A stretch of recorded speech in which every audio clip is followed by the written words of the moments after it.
Rich ধরবে, MCP ধরবে, VIP VIP ধরবে নাকি? হ্যাঁ, ভিআইপি ধরে না, ভিআইপি ধরে না। ভিআইপি একটা ধরে না, আর্থ্রাইটিস হয়, কি কি ডিডি করবো? ভিআইপি জয়েন্ট যদি ইনভলভমেন্ট হয়, কি কি ডিডি আসবে? এটা কিন্তু কোশ্চেন থাকে, ছোট একটা কোশ্চেন আছে। একটা কি বলবা? অস্টিওআর্থ্রাইটিস, সোরিয়াটিক আর্থ্রাইটিস, তারপরে গাউট, চিন্তা কথা বলবো। ভিআইপি ইনভলভমেন্ট হয়, অস্টিওআর্থ্রাইটিস, সোরিয়াটিক আর্থ্রাইটিস, গাউট। তাই বলতেছিলাম যখন আমি টেন্ডানে যাবো তাহলে আমাকে রিড দেখতে হবে। রিড টেম্পারেচারগুলো যে এখানে এখানে এখানে এখানে তিনটা জায়গায় দিয়ে নিতে হবে। তো রিড জয়েন্ট না, আমরা জয়েন্ট লাইন আছে, হ্যাঁ, এখানে প্রেসটা এভাবে করতে হবে, এভাবে তুমি এভাবে নিয়ে আসবে, ঠিক আছে? এভাবে কিন্তু না, এভাবে দেখা যাবে না, এভাবে দেখতে হবে, ঠিক আছে? এটা হলো রিস্ট। তারপরে কি আসবে? তারপরে কোন জয়েন্ট? মেটাকারো ফেলেন। এখানে দুইটা, একটা হচ্ছে দুইটা করা যায়, একটা স্কুইজ, স্কুইজ করলাম এখানে হচ্ছে আমাদের জাতিক স্যারের নাম হচ্ছে স্যারের কাছে ভালো পেশেন্টটা তুই যাইতো, চেষ্টা এমনভাবে করতো মানে সে লাভ করতো, ঠিক আছে? এরকম আমাদের স্যার এটা স্কুইজ করে করা যায়। আরেকটা কি, এইভাবে ধরবো আমি ইন্ডিভিজুয়াল জয়েন্ট টেস্ট করা, ঠিক আছে? ইন্ডিভিজুয়াল জয়েন্ট এভাবে দেখা যায়। স্কুইজ করলে কি একটা ঝামেলা থাকতে পারে, এখানে সত্যিকার ফিঙ্গার হয়, মানে এখানে একটা টেন হলে তার ব্যথা আছে, তুমি যখন ই করবা মানে ওই একটা জায়গায় সে ব্যথা, এর কারণে পুরো হাতের মাঠগুলোর ব্যথা টেন না, সেখানে ইন্ডিভিজুয়ালটা দেখতে হবে। আর পিআইপি কীভাবে দেখবা? পিআইপি কীভাবে দেখবা? কোন সাইডে দেখবা বলো? দেখা কোন দেখা কীভাবে দেখবা? এইভাবে দেখবা, এইভাবে কীভাবে দেখবা? এভাবে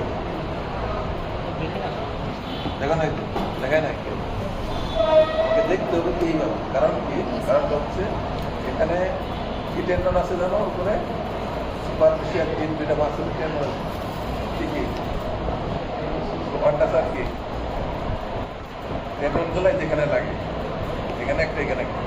কারণ তুমি এখানে চাপ দাও, টেন্ডনের উপর চাপ দিও, ঠিক আছে? টেন্ডন আছে না এখানে, লেগজর ডিজিটাল সুপারফিশিয়ালি আর প্রোফান্ডাম আছে না? তো যখন আমি দুই সাইডে টেন্ডন লাগে আমাকে এভাবে দিতে হবে, এবার ধরে খুব দ্রুত দিকে আসতে হবে, জায়গায়, ঠিক আছে? প্রত্যেকটা আমি দেখতে হবে, কে বিয়া কিনে আমি দেখতে হবে, তাহলে আমার টেন্ডনের জায়গা শেষ। আর মুভমেন্ট আমি অ্যাক্টিভ মুভমেন্ট করাই করছি, কারণ প্যাসিভ মুভমেন্ট দেখতে হবে, ঠিক আছে? আমি করাইলাম করে আমি করে নেব।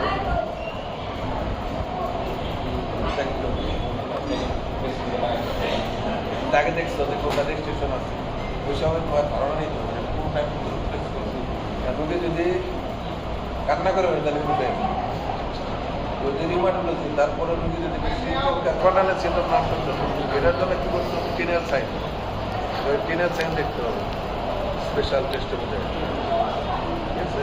আরও কিছু পরীক্ষা তোলা লাগে না তোমার, টিনেরটা দেখলেই সেটা খুশি। আর ফাইনালা যেটা দেখে নিতে একটা করতে হবে। আরেকটা কী করতে হবে? পালস দেখতে হবে। পালস ছাড়া কিন্তু মাপ নাই, পালস বলে গেলে মাপ নাই, ঠিক আছে? যখন একটা আলসার থাকবে তখন তোমার সিস্টেম একটা রোগ আছে, এটা তো থাকবেই, সাথে কী রাখতে হবে?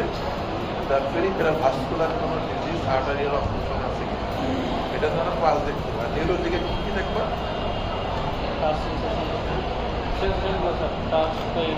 সেন্সরি একটা দেখলো, আর একটা কি মুভমেন্ট আমরা দেখতে পারি কি,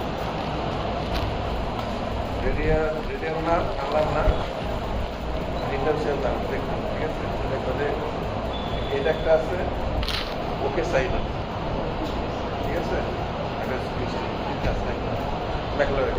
ওই পর্যন্ত যাওয়ার সুযোগ থাকবে না, তারপরে কিন্তু তোমাদের যখন এই শেষ হয়ে যাবে টাইম, তখন তোমাকে বলতে হবে I would like to this functional year জন্য কি দেখতে হবে?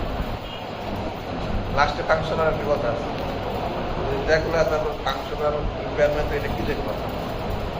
বাটনিং, হ্যাঁ, বোতাম লাগাইতে বলতো, গ্লাস ধরে পানি খাওয়াইতে বলতো।